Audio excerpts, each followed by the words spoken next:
Padre, te doy gracias por todo lo que hemos podido recordar y contemplar en esta mañana. Te quiero pedir que eso, no te lo pido, Padre, realmente es una realidad que eso llena nuestros corazones, pues el ver el Dios que tenemos y que eso lo podamos recordar todos los días. Y te doy gracias porque en el día de hoy, tú nos permites, poder disfrutar de todo esto, Padre. Ahora te quiero pedir que, por medio de tu palabra, que es la única autoridad, para nuestras vidas, que sea la que nos guíe, nos dirija, nos instruya en todo lo que tú tengas para nosotros, Padre, y que lo queremos escuchar, reconocer de que al final sin ti nada podemos hacer, pero tu Hijo nosotros sí que puede, así que por eso queremos aprender y venir esta mañana ante tu palabra. Te doy gracias por esta oportunidad que tenemos de nuevo y te la doy en el nombre de Jesús. Amén. Amén. Muy bien, hermanos, seguiremos en el Evangelio de Juan, en el capítulo 7. Hoy lo acabaremos y hoy leeremos nos centraremos en el pasaje, en los versículos que van del 25 hasta el final. Pero bueno, hay algo que meditando en esta semana en el capítulo, la otra vez que vimos el pasaje que más o menos comprendía del versículo 10 al 24, había alguna cosa que me gustaría profundizar un poco, ¿no? Había algo que yo venía orando al Señor, una carga que tenía, y me di cuenta que justamente aquí hay algunos versículos que hablan de esto que os voy a compartir, y por eso os lo quiero compartir antes de seguir en el versículo 25. Sí que un poco también recordar el contexto en el que estamos. Se estaba celebrando la fiesta de los tabernáculos en Jerusalén. Era una fiesta en la que se recordaban la guía, el sustento del Señor en el desierto, donde se reunían en tiendas y la idea es que tuvieran tiempos de comunión, de meditar la palabra, como vimos en Nehemías 8 también, ¿no? En tiempos de Esdras también. Y el Señor Jesús sube a esa fiesta y vemos que hay mucho murmullo, ¿no? Todos hablaban de Jesús, pero no abiertamente, lo hacían en secreto, pero Jesús era como el centro un poco de todo lo que estaba pasando, aunque no se atrevía a hablar de ello, ¿no? Como dice en el versículo 10 y en el versículo 12. Y también recordamos, ¿no?, lo que el Señor dice aquí en el 16, que dijo: mi doctrina no es mía, sino de aquel que me envió, y el que quiere hacer la voluntad de Dios conocerá si la doctrina es de Dios.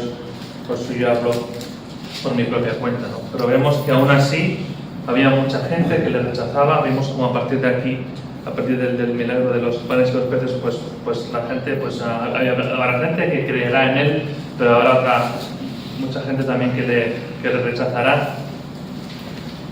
Y meditaba en esto, ¿no?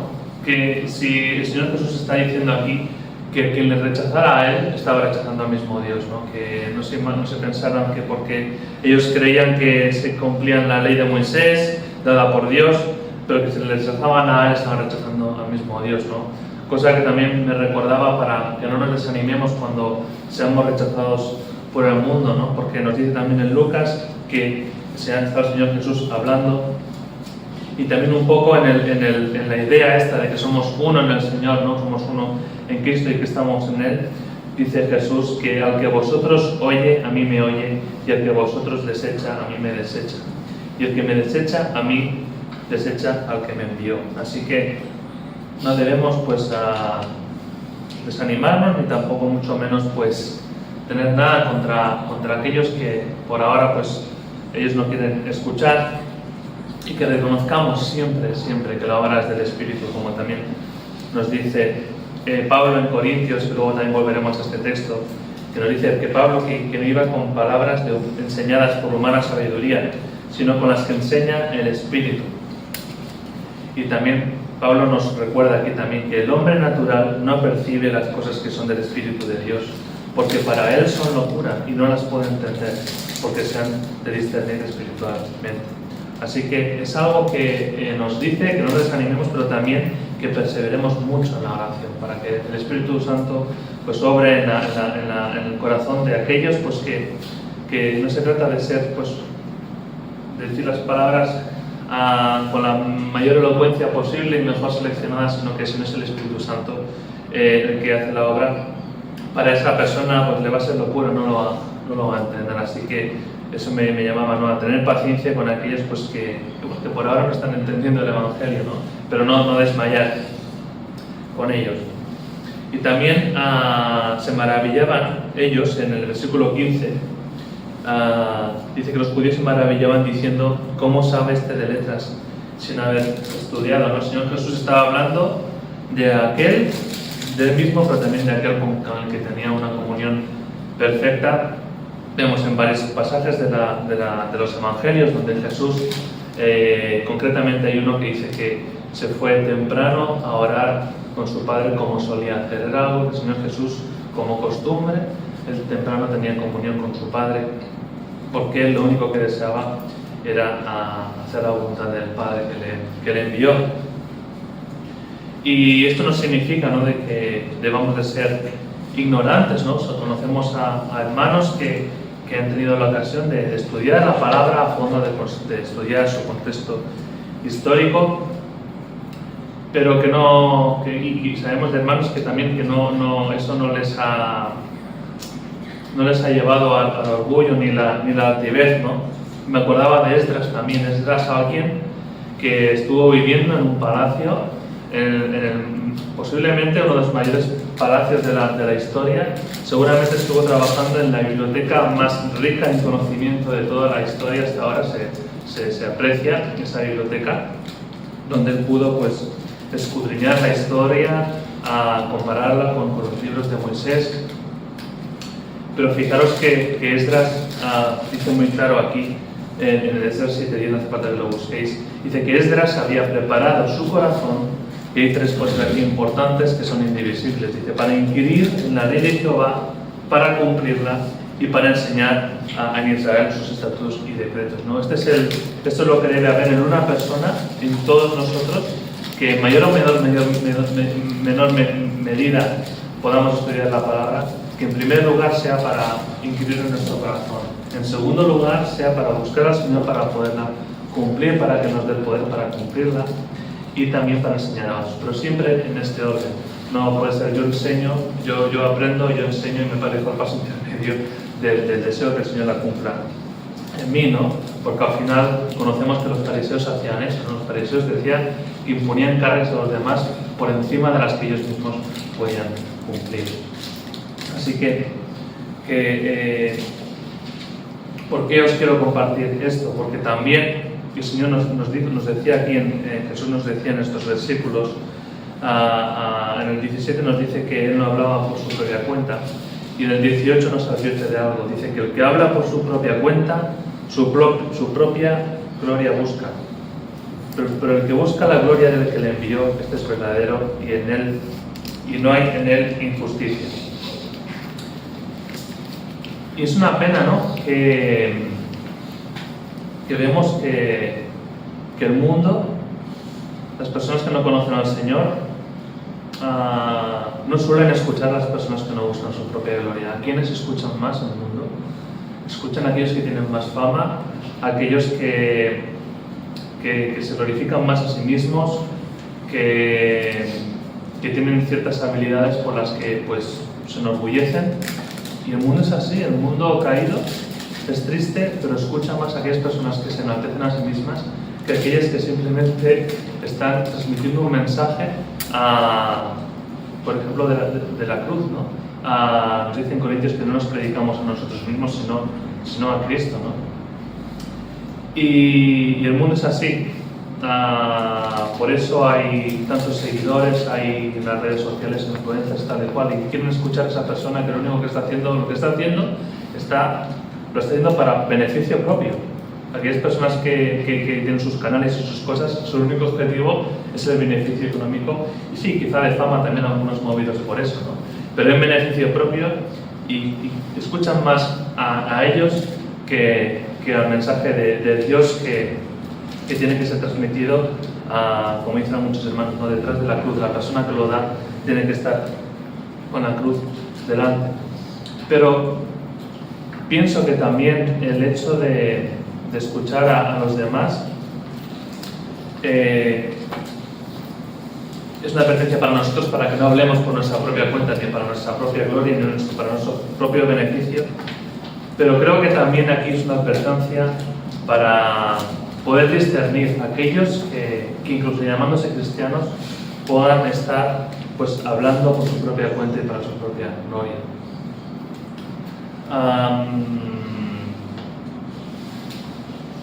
Y creo que es algo que nos puede traer muchos problemas, ¿no? Pensar que a los corintios habían ahí dos hermanos, estaba Apolos, estaba el apóstol Pablo, que eran dos personas que no buscaban su propia gloria, que realmente transmitían el mensaje del Evangelio para la gloria del Señor y lo hacían correctamente, fiel a la palabra, aunque es verdad que Apolos pues, tuvo que ser corregido, ¿no? Pero si ya trae conflicto en una iglesia el hecho de decir yo soy de Apolo, yo soy de Pablo, como pasaba ahí en Corintios, cuánto más nos puede traer problemas si decimos yo soy de tal y cual, que ni siquiera son apóstoles, ni siquiera son personas que traen de la palabra, y de alguna manera nos identificamos hasta un punto que puede traernos problemas con determinados cristianos o personas que se llaman cristianas, ¿no? Y ahora me iré explicando.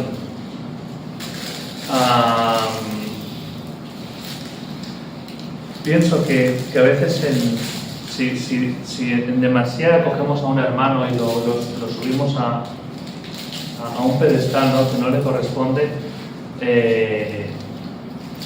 como hacían los corintios, la culpa no era de Pablo y de Apolo, era de los propios corintios que lo hacían, ¿no? Pero también hay personas que les gustan subirse a pedestales y hablar por su propia cuenta. Y nosotros podemos llegar a tener estos pensamientos sin que nos demos cuenta, ¿no? Bueno, yo la verdad es que soy mucho del pensamiento de fulano, de tal, de cual. Pues yo soy de pensamiento de tal.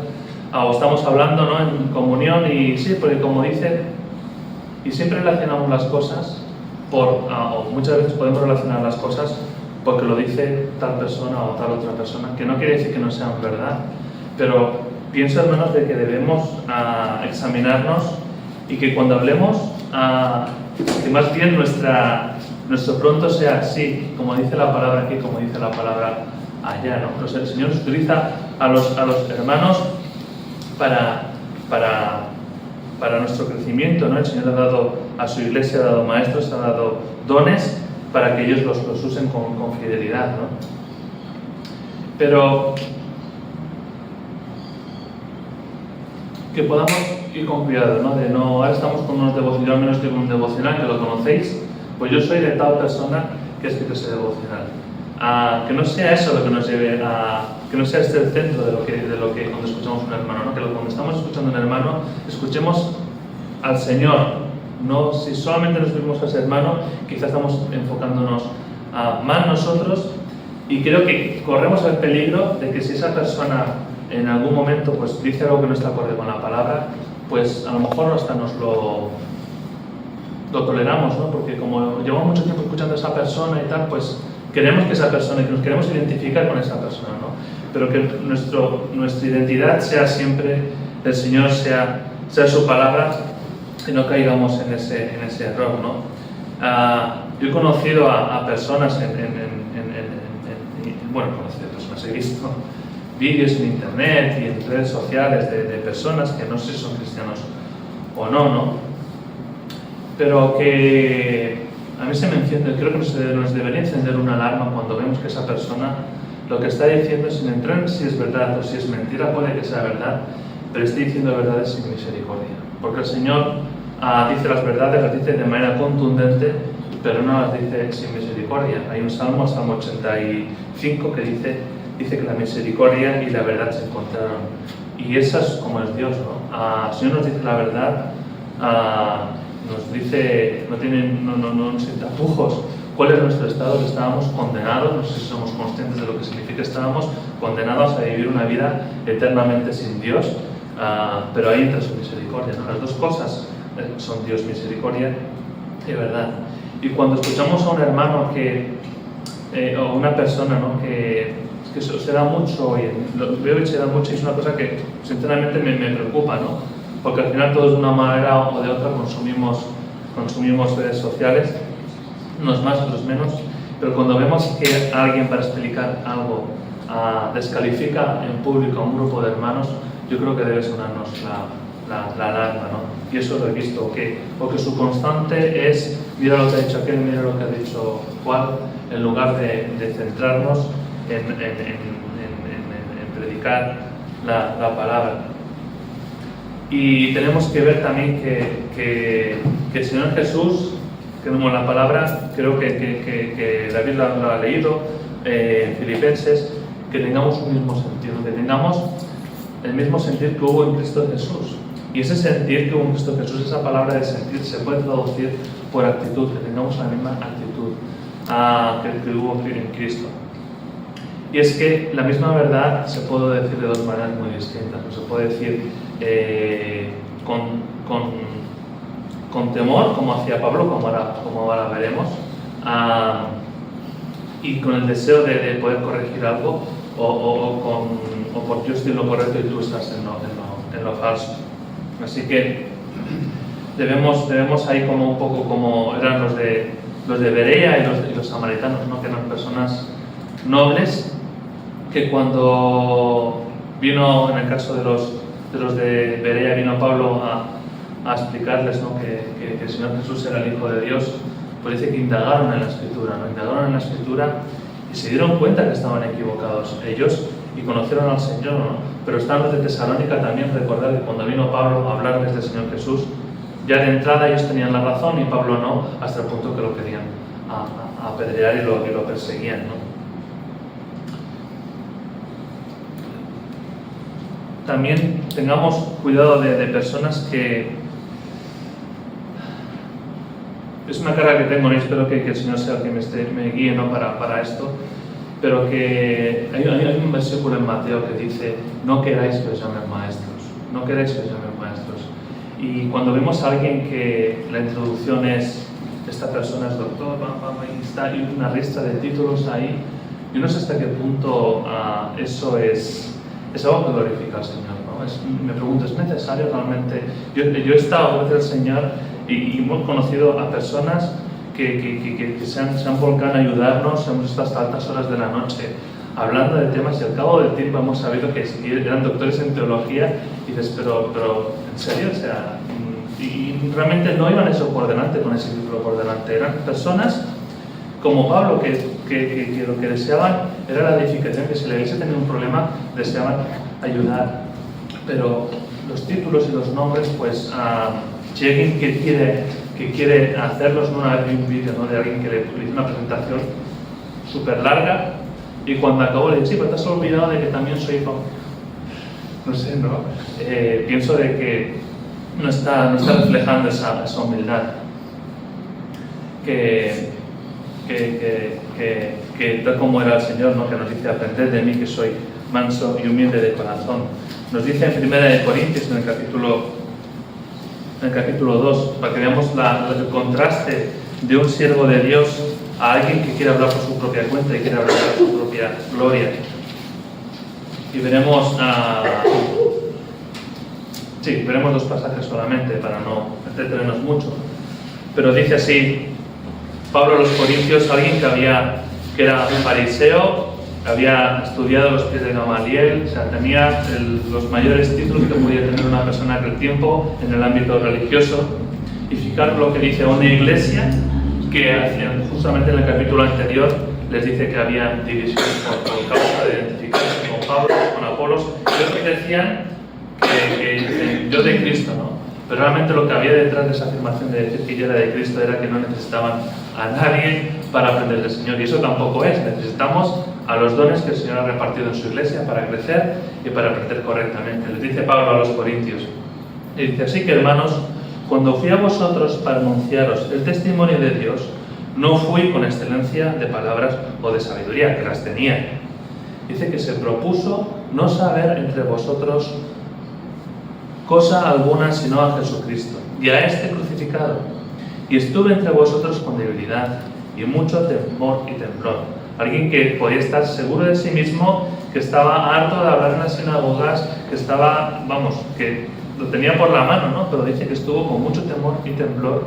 Dice que ni mi palabra ni mi predicación fue con palabras persuasivas de humana sabiduría, sino con demostración de espíritu y de poder, para que vuestra fe no esté fundada en la sabiduría de los hombres, sino en el poder de Dios. Esta es la clave, que nuestra sabiduría, que nuestra fe no esté fundada en sabiduría de hombres, sino en el poder de Dios, que es por su espíritu. Así que es algo que tenemos aquí unas advertencias que no deben pasar pues por alto, más en un mundo en el que vivimos, de que está tan fácil la comunicación y recibimos tantísimos mensajes de todos los lados, ¿no? Y también en Mateo 23 lo que os he dicho, ¿no? Que no queréis que os llamen rabí, no queréis que os llamen maestros, y eso no significa que Dios haya dado a su iglesia maestros, como también os he dicho antes, ¿no? Y por último quería leeros una historia en Hechos 14, que se ve el contraste de lo que es hablar y hacer para la propia gloria y lo que es hacerlo para la gloria del Señor, ¿no? Es un pasaje que es, bueno, para mí es tremendo, ¿no? Leeremos, es un poco largo, es del 8 al 23. Hechos 14, Hechos de los Apóstoles, capítulo 14, versículo 8. Aquí está hablando de Pablo y Bernabé en el primer viaje. Dice, esperemos que nos podamos un poco ambientar en la historia, en el contexto donde estaban Pablo y Bernabé, porque es un mensaje muy claro que da aquí. Dice, cierto hombre de Listra, versículo 8, cierto hombre de Listra estaba sentado, imposibilitado de los pies, cojo de nacimiento, que jamás había andado. Un poco como paralítico de Betesda. Dice en el versículo 9, este oyó hablar a Pablo, el cual, fijando en él sus ojos y viendo que tenía fe para ser sanado, dijo a gran voz, levántate derecho sobre sus pies, y él saltó y anduvo. Fijaros Pablo, en que se fijó, no le sanó Pablo. Pablo se dio cuenta de que él tenía fe. ¿Para qué? Para que Pablo le sanara, no, para que Dios le sanara. Pablo reconocía que él no era el que le iba a dar esta sanación, ¿no? Dice que esta persona, que había sido cojo de nacimiento, saltó y anduvo. Versículo 11. Aquí Pablo no actúa para su propia gloria, pero la gente, mira lo que intenta hacer. Dice que la gente, visto lo que Pablo había hecho, alzó la voz diciendo en lengua licaónica, dioses bajo la semejanza de hombres han descendido a nosotros.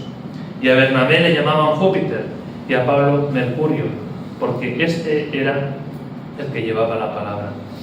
Y el sacerdote de Júpiter, cuyo templo estaba frente a la ciudad, trajo toros y guirnaldas delante de las puertas, y juntamente con la muchedumbre que querían ofrecer sacrificios. Y fijaros la reacción de los apóstoles y las consecuencias que les vino por no aceptar esa gloria. Dice que cuando le oyeron los apóstoles Bernabé y Pablo, rasgaron sus ropas y se lanzaron entre la multitud dando voces. O sea, la reacción de Pablo y Bernabé al ver de que la sanación de ese paralítico no estaba dando la gloria de Dios, sino que le estaban dando la gloria de ellos. ¿Cómo reaccionan? Se rasgan sus vestidos, se lanzan a la multitud y alzando las voces, gritando, ¿qué estáis haciendo? Que es Dios al que predicamos, que no somos nosotros. Y nosotros a veces podemos sentirnos cómodos porque nos sale algo bien, incluso porque hablamos o lo que sea y nos dicen, no, qué bien, ¿no? Y es cómodo la verdad sentirse bien cuando nos halagan y cuando nos glorifican. Pero que el Señor haga que en nosotros, en nuestro interior, no quiere decir que cojamos a la persona que tengamos delante y el Señor nos dé sabiduría, ¿no? Pero que la actitud, porque en ellos había sentir, y la actitud de Cristo Jesús dice que rasgaron sus ropas y se lanzaron entre su multitud dando voces. Y ojalá esta sea nuestra reacción, ¿no? Cuando nos dan la palmadita en la espalda y nos intentan adular sin ninguna mala intención, pero que realmente podamos reaccionar que no, que la gloria es para el Señor y solo para Él. Y diciendo, gritando, dando voces y diciendo: varones, ¿por qué hacéis esto? Nosotros somos hombres semejantes a vosotros, que os anunciamos que de estas vanidades os convirtáis al Dios vivo, que el cielo y la tierra, el mar y todo lo que en ellos hay. En las edades pasadas, Él ha dejado a todas las gentes andar en sus propios caminos, si bien no se dejó a sí mismo sin testimonio, haciendo bien, dándonos lluvias del cielo y tiempos fructíferos, llenando de sustento y de alegría nuestros corazones. Está hablando del Señor: todo lo que tenéis de la lluvia, la comida, todo lo que tenéis os lo da el Señor. Realmente que nos anunciamos es a Dios vivo, ¿no? Sigue diciendo en el 18: y diciendo estas cosas difícilmente lograron impedir que la multitud les ofreciera sacrificios. Ellos insistieron en el tema para que la gloria no fuera para ellos, ¿no? Y aquí nos acaba la historia, porque podemos decir: bueno, qué bien, ¿no?, los apóstoles que quisieron dar la gloria al Señor, pero esto les trajo consecuencias humanamente muy negativas. Hubieran podido quedarse allí con ellos recibiendo esta gloria y bueno, ya mañana otra cosa, pero a veces el hecho de no aceptar la gloria, incluso, como diríamos en el lenguaje español, encima les trae muchísimos problemas por no aceptar esa gloria. Y aquí lo veremos. Dice que en el 19 que vinieron unos judíos de Antioquía y de Iconio, que persuadieron a la multitud y habiendo apedreado a Pablo, aquí está el premio, por no querer que la gloria sea para uno mismo, le apedrean. Y es que así es como funciona el mundo y el corazón pues caído, ¿no? A una persona que la querían glorificar y querían poner en un templo de Júpiter, de un momento a otro pasan a apedrearle. Dice que le arrastraron fuerte de la ciudad pensando que estaba muerta. Le habían dejado tan mal que parece que ya le habían dado hasta por muerto. ¿Cómo estaría Pablo para que lo llevaran arrastrando? Ahí lo dejamos tirado porque es que ya lo hemos matado, ¿no? Dice que rodeándole los discípulos, versículo 20, se levantó y entró a la ciudad. Y al día siguiente salió con Bernabé para Derbe. Y Pablo no se paró. Dice que después de anunciar el Evangelio en aquella ciudad y de hacer muchos discípulos, volvieron a Listra, a la ciudad donde había generado este problema, a Iconio y Antioquía. Y fijaros que Pablo, en ese estado, que seguramente tendría heridas en su cuerpo para haber quedado como muerto, pero dice que en este estado confirmaba los ánimos de los discípulos, exhortándoles a que permaneciesen en la fe y diciéndoles: es necesario que a través de muchas tribulaciones entremos en el reino de Dios. Y constituyeron ancianos en cada iglesia, habiendo orado con ayunos, y los encomendaron al Señor en quien habían creído. Qué contraste tan grande, ¿no?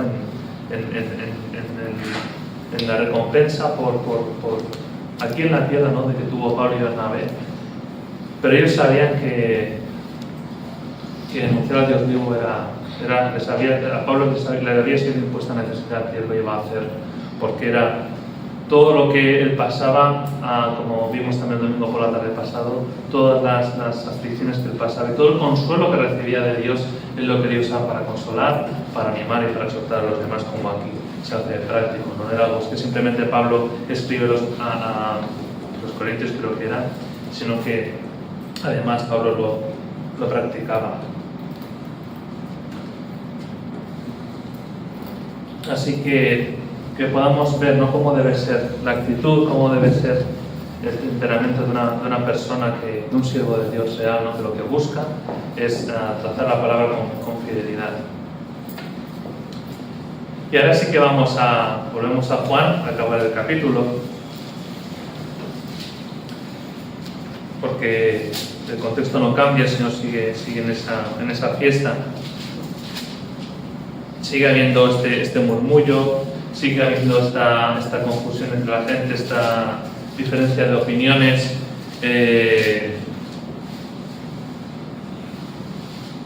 disensión también entre quién era Cristo, dónde venía, y había todo este murmullo, ¿no? Así que leeremos seguido del 25 al 52, que es el final.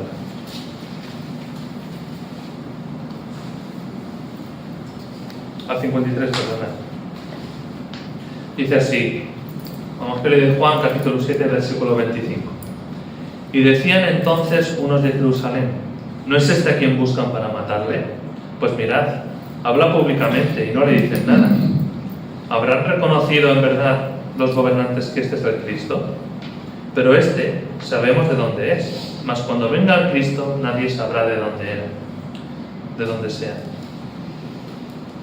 Jesús entonces, enseñando en el templo, alzó la voz y dijo, a mí me conocéis y sabéis de dónde soy, y no he venido de mí mismo, porque el que me envió es verdadero, a quien vosotros no conocéis. Pero yo le conozco porque de él procedo y él me envió. Entonces procuraban prenderle, pero ninguno le echó mano, porque aún no había llegado su hora. Y muchos de la multitud creyeron en él y decían, el Cristo, cuando venga, hará más señales que las que éste hace. Así que los fariseos oyeron a la gente que murmuraba de estas cosas, y los principales sacerdotes y los fariseos enviaron alguaciles para que le prendiesen. Entonces Jesús dijo, todavía un poco de tiempo estaré con vosotros, e iré al que me envió. Me buscaréis y no me hallaréis, y a donde yo estaré, vosotros no podéis venir. Entonces los judíos dijeron entre sí, ¿a dónde irá este que no le hallemos? ¿Se irá a los dispersos de entre los griegos y enseñará a los griegos? ¿Qué significa esto que dijo? Me buscaréis y no me hallaréis, y a donde yo estaré, vosotros no podréis venir. Y en el último y gran día de la fiesta, Jesús se puso en pie y alzó la voz diciendo, si alguno tiene sed, venga a mí y beba. El que cree en mí, como dice la Escritura, de su interior correrán ríos de agua viva. Esto dijo del Espíritu que habían de recibir a los que creyesen en él, pues aún no había venido el Espíritu Santo, porque Jesús no había sido aún glorificado. Entonces algunos de la multitud, oyendo estas palabras, decían, verdaderamente este es profeta. Otros decían, este es el Cristo. Pero algunos decían, ¿de Galilea debe venir el Cristo? ¿No dice la Escritura que del linaje de David y de la aldea de Belén, de donde era David, ha de venir el Cristo? Y hubo entonces disensión entre la gente a causa de él. Y algunos de ellos querían prenderle, pero ninguno le echó mano.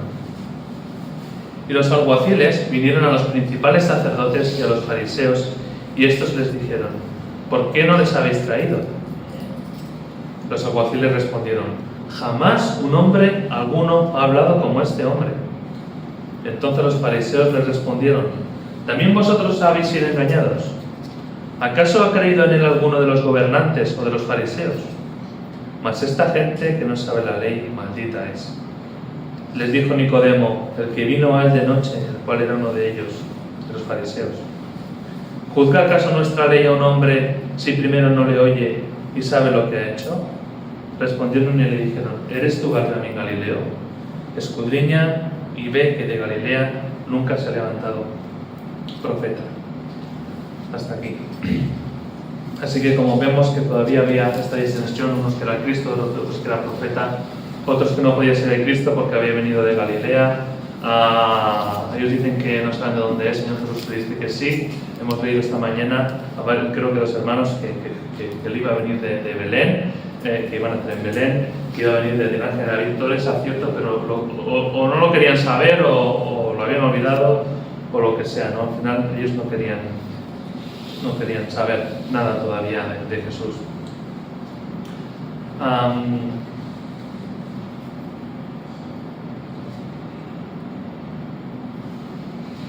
Aquí del 32 al 36, ¿no? Hay un versículo que se repite, que dice a donde yo voy, vosotros no podéis venir, ¿no? Y a lo mejor dice que me buscaréis y no me hallaréis. Quizá nos recordamos un versículo que nos dice, me buscaréis y me hallaréis porque me buscaréis de todo vuestro corazón. Y aquí está la clave, ¿no? Las personas que no buscan a Dios de corazón, ahora les va a pasar como estos que dice aquí el Señor, ¿no? Que le buscaban, pero lo buscaban para intentarle ponerle en aprieto, no porque realmente hubiera una intención de corazón de poder indagar y de saber más del Señor, ¿no? Y hay algo que me llamaba la atención, que vemos de que aquí le intentan prender varias veces, ¿no? Dice que nadie le echó mano porque todavía no era su hora. Sí que hubo un momento en que el Señor sí que se dejó prender antes de ir a la cruz. Pero una cosa que meditaba es que al menos en la Escritura, después de que el Señor resucitó, no nos dice de nadie que le viera ni le tocara, que no fuera alguien que sí que creyera en Él, ¿no? El Señor aquí le estaba hablando a ellos, le está diciendo de que no me hallaréis, no me podréis encontrar. Sin embargo, los discípulos, aquellas personas que sí que habían creído en Jesús, cuando el Señor resucitó, sí que le vieron, sí que le tocaron, sí que pudieron hablar con Él. Y esa es la gran diferencia, ¿no? Y la clave de las personas, porque las personas pueden creer en Jesús, pero la clave es creer que Él resucitó. Nos dice en Romanos 10, 8 y 9, que nos resume muy bien el Evangelio, dice: esta es la palabra de fe que predicamos, que si confesares con tu boca que Jesús es el Señor y creyeres en tu corazón que Dios le levantó de los muertos, serás salvo. De hecho, cuando Pablo estuvo en Atenas, él estuvo predicando del Evangelio, estuvo predicando en las Sagradas Escrituras hasta que sacó el tema de la resurrección y todos le echaron encima, ¿no? O sea que es muy clave para que una persona conozca al Señor, y es una señal necesaria, por decirlo de alguna manera, que la persona crea que Jesús resucitó. Si Jesús no hubiera resucitado, pues tendríamos serias dudas, ¿no? Pero soy la única persona pues, que por el poder de Dios el resucitó, y además que profetizó, ¿no? Que él iba a morir, que al tercer día se iba a levantar. Así que es clave también en lo que predicamos del Señor, que Él murió, pero que también resucitó. Y que no solamente eso, ¿no? Sino que Él está a la diestra del Padre y que un día va a volver, como también podremos ver también en Apocalipsis después. Así que ellos no lo entienden. En el versículo 35 y 36 pues se quedan ahí, no lo entienden, y el Señor Jesús ya no les acaba de decir más. Les deja con la duda porque es que no querían. Y es que hay varios momentos en este pasaje que se habla, que el Señor apela a la voluntad de las personas. En un sitio que dice que el que quiera hacer la voluntad del Señor sabrá que la doctrina no es mía, o sea, que la doctrina es de Dios y que no hablo por mi propia cuenta. Así que hay el querer hacer la voluntad, ¿no? Dios luego es el que pone el querer como el hacer la voluntad, pero tiene que haber esa disposición. Y también vemos aquí que cuando el Señor se alza, el último día de la fiesta, donde habían estado pues celebrando y comiendo y muchas cosas, Él se levanta en medio y dice: yo soy, lo dice en el 37, dice: si alguno tiene sed, que venga a mí y beba. También hay algo que apela a las personas, ¿no? Si alguno tiene sed, si alguien se siente necesitado. Es algo también importante para el Evangelio, ¿no? Pienso que la gente tiene que ver que tiene una sed en el alma que no la puede apagar nada en este mundo, por muchas cosas que uno tenga. Él es el único que puede apagar esta sed. Personas que pueden haber intentado pues de maneras dañinas para su cuerpo, pero otras personas que lo pueden haber intentado de otras maneras no tan dañinas, pero que se llenan, son vasijas rotas, se llenan, pero enseguida se desvanece solo, ¿no? El agua que nos da el Señor Jesús no es así. Y podemos seguir viendo, ¿no? Que en el versículo 42 que había esta incoherencia, como vimos el otro domingo, que unos dicen que no dice la Escritura que del linaje de David y la aldea de Belén, de la aldea de Belén, de donde era David, ha de venir de Cristo. Y sí que lo era, pero no es que no querían indagar. Y cuando alguien no quiere, pues bueno, pues vemos que el Señor ya tampoco siguió mucho más discutiendo con ellos, ¿no?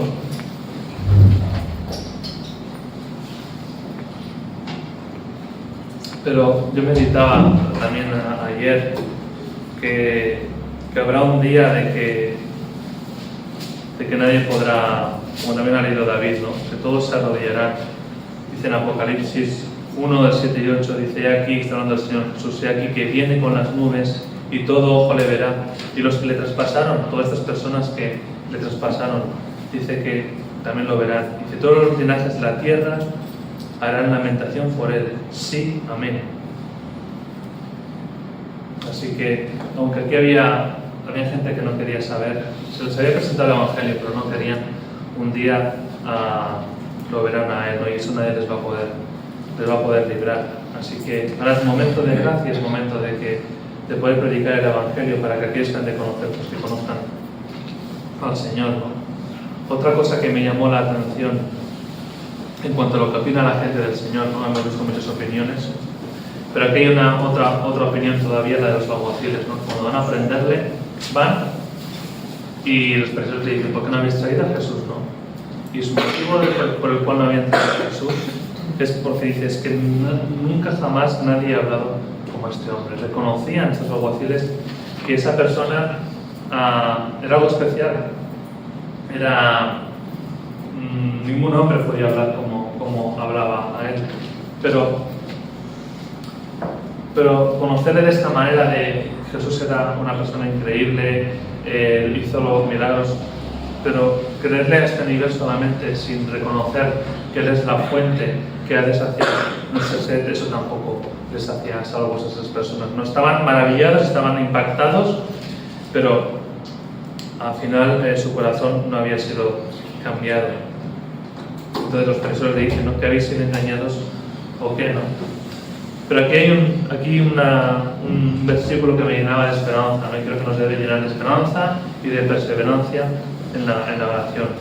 Dice: aparece Nicodemo, alguien que ya vimos, creo que en Juan 3, al principio del Evangelio, sí, en el capítulo 3. Dice que el cual era uno de ellos. Aquí nos dice que Nicodemo todavía era un fariseo.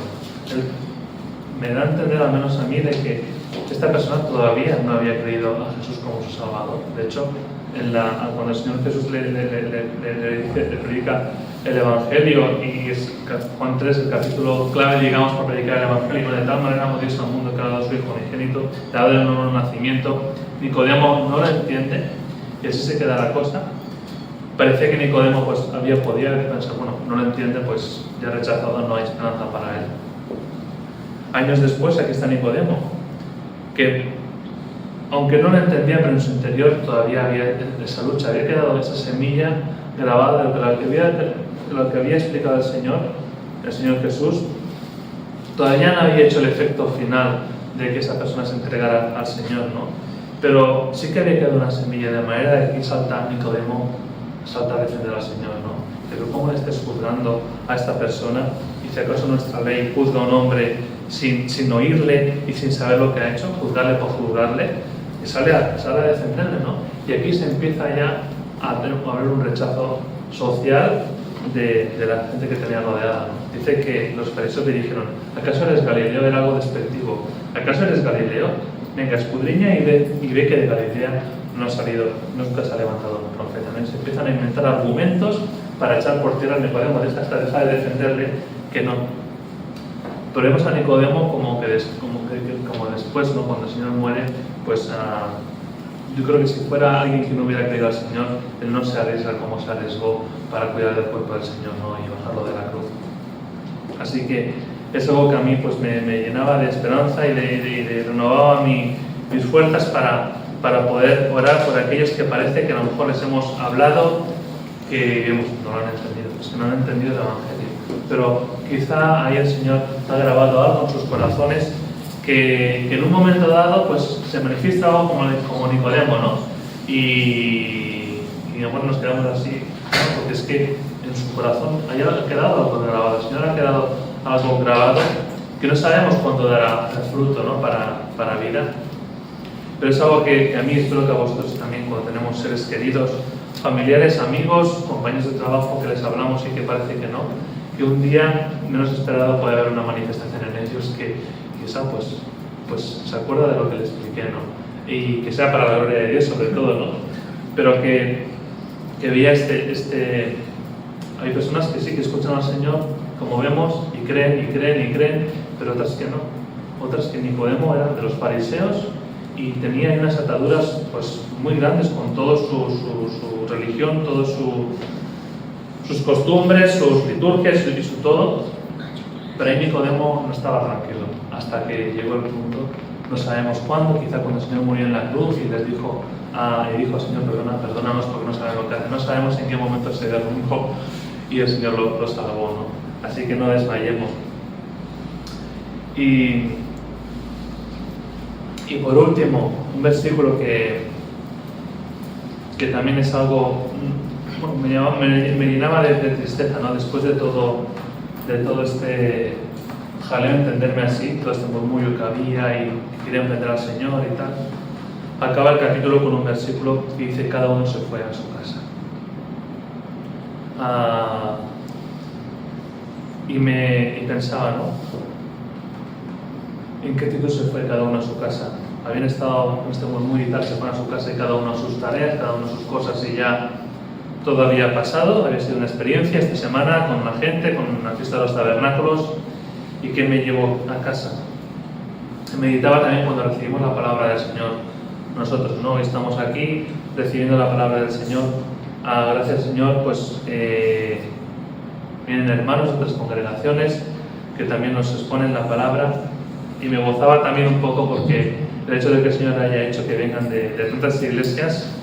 Son 8 iglesias, además de que de cada iglesia no vienen siempre un mismo hermano, sino que habremos de hermanos. Va a sernos difícil hacernos de uno o de otro, porque no va a estar siempre una persona predicándonos, así que ahí tenemos un peligro menos, ¿no? Por decir de alguna manera. Pero ahora vamos a empezar el domingo que viene, y si el Señor quiere, y durante 3 domingos seguidos vendrán hermanos de San Joan d'Espí, de la Torrasa, de Hospitalet y de Granollers, no Manuel Rodríguez, sino otro hermano de Granollers, y nos van a hablar de una fe práctica, ¿no? De la verdadera fe cristiana de Santiago, de la epístola de Santiago. Veremos un capítulo cada día, y que después de escuchar esos mensajes, hermanos, que no son siempre, bueno, escuchamos el mensaje, estamos aquí, nos podemos quedar a comer y luego cada uno nos vamos a nuestra casa y ahí se acaba todo, ¿no? Sino que el Señor nos envía su palabra, pero nos envía para que la meditemos y que no nos entre por un oído y no nos salga por otro. Y creo que se va a hablar de esto, ¿no? Pues es en Santiago donde nos dice que seamos no solamente oidores, sino también hacedores. Me he relacionado este versículo con esto que el Señor nos va a traer, ¿no? Así que no hagamos como estas personas, que seguramente muchos de ellos hablarían mucho de Jesús, para qué para allá, si era Cristo, si no, era un profeta y demás, pero al final se fue cada uno a su casa, cerró su puerta, quizá también cerró la puerta de su corazón. Y el Señor nos dice en Apocalipsis, ¿no? Que Él está a la puerta y llama, ¿no? Es Él el que está a la puerta, es Él el que desea estar con nosotros, pero a veces somos muchas veces somos tan necios que incluso podemos escuchar cómo está picando a la puerta, pero no sé, es absurdo, pero somos así. Preferimos nuestros quehaceres, perder el tiempo y no sé, hermanos, que podamos ver que hay un Dios de amor, un Dios de misericordia, que está picando a la puerta y llama para tener comunión con cada uno de nosotros, ¿no? No solamente para aquellos que nunca han tenido comunión con Él, sino para aquellos que le conocemos, pero que no valoramos también, como nos decía David, ¿no? Lo suficiente. Bueno, valorar lo suficiente, creo que nunca vamos a valorar lo suficiente. Es tan grande que no vamos a poder poner una medida a ello, ¿no? Pero que seamos conscientes que el Señor está a la puerta, está llamando y quiere cenar con nosotros, tener una comunión, que quiere escucharnos, quiere también hablarnos, para que cuando escuchemos su palabra no hagamos eso, ¿no? Cada uno a su casa y a otra cosa. Así que era esto lo que yo quería compartir, y que sean palabras de aliento, de ánimo y de exhortación, y que sobre todo que nos lleve a Él, ¿no? Porque toda palabra que sea predicada que no nos lleve al Señor, pues son meros mandamientos de sabiduría humana, que no podemos intentar cambiar nuestra vida, ¿no? Pero no cambiar nuestro corazón. Así que vamos a dar gracias al Señor por su palabra. Padre, hemos podido ver unos aspectos más, una etapa más de la vida del Señor Jesús en la tierra, cuando estuvo en medio de su pueblo, en esta fiesta de tabernáculos, Padre, donde había personas que sí que creían, habían personas que le veían algo especial, y había otras pocas personas que sí que creían en Él como la única fuente de agua viva que podía saciar su sed para siempre, Padre. Te damos gracias por aquellos que creyeron, Padre, por aquellos que pues les costó más creer, Padre, pero al final tu Espíritu hizo la obra en ellos, Padre. Te pido por todos aquellos pues que de alguna manera les hemos hablado, que ven nuestro testimonio, Padre, que no desanimemos, Padre, que mientras hay vida y esperanza, y es así, Padre. No sabemos en qué momento ellos van a poder pues clamar a ti, Padre. Así que estemos prestos siempre a llevar tu Evangelio, Padre, como con la armadura puesta, llevando el Evangelio de la paz, Padre. Y también pues mueve nuestros corazones, que tu amor mueva nuestros corazones, Padre, para que todo lo que conocemos en nuestras cabezas pues tenga efectos en nuestra vida práctica, en nuestra vida diaria, allí donde nos movemos, allí donde nos has puesto, Padre. Pues también pues ayúdanos a discernir, Padre, en el mundo en el que vivimos tan saturado de información, Padre, de comunicaciones, pues a discernir dónde está tu palabra, Padre, y que todo lo que escuchemos en canciones, en frases y demás, Padre, que siempre estén apoyadas por tu palabra, Padre. Que no caigamos en el error de que nos movamos pongamos esperanza en frases pues, que pueden ser motivadoras, pero quizás no están alineadas con tu palabra, Padre. Así que sea tu palabra siempre, todos los días de nuestra vida, pues nuestro centro y nuestra única guía, Padre. Te damos gracias porque si deseamos hacer tu voluntad, como queremos hacer tu voluntad, como el Señor Jesús nos dijo, pues conoceremos cuál es la doctrina pues que viene de ti y cuál no, Padre. Así que te pedimos luz, te pedimos discernimiento y que tampoco caigamos, Padre, en el error de examinarlo todo y quedarnos con lo malo, sino como tú dices, examinarlo todo y quedarnos con lo bueno, con aquello que nos edifica, con aquello que nos es de bendición. Así que nos ponemos en tus manos una vez más y también te doy gracias, Padre, por la palabra que tú pues, vas a ir trayendo a este lugar y que deseamos que surta el efecto en el fruto de nuestros corazones por el cual tú la envías, Padre. Pues te quiero pedir esto, y lo hago en el nombre de Jesús. Amén. Amén. Anunciaros que está el programa de reuniones ya de este mes, que como os decía, pues se empieza, creo que el título de la serie es Una fe cristiana genuina. Vendrán 3 hermanos de diferentes iglesias y luego en febrero se seguirá. Son los 5 capítulos de Santiago, un capítulo por cada uno de los días. Este sábado, día 11, sábado que viene, quien quiera, estamos invitados en Montornès. Estará David Burr, creo, para seguir con lo que se llama La vida cristiana. No recuerdo el título exacto que le habían puesto esta vez. Creo que es a las 5:30 o 5, no recuerdo, y también estamos invitados después a quedarnos a merendar, cenar. Ya si hay que llevar algo, no, yo no lo recuerdo, hablar con Lidia, quien quiera ir, y bueno, y creo que así de especial, nada más. Así que queda todo hecho. Cuando pone ahí la predicación, pone la iglesia donde viene, no quiere decir que vayamos a esa iglesia, pone Granollers, en el Despí. Los hermanos, los nombres no los sé hasta 2 semanas antes, por eso no los puedo poner, pero sí que sabemos al menos de qué iglesia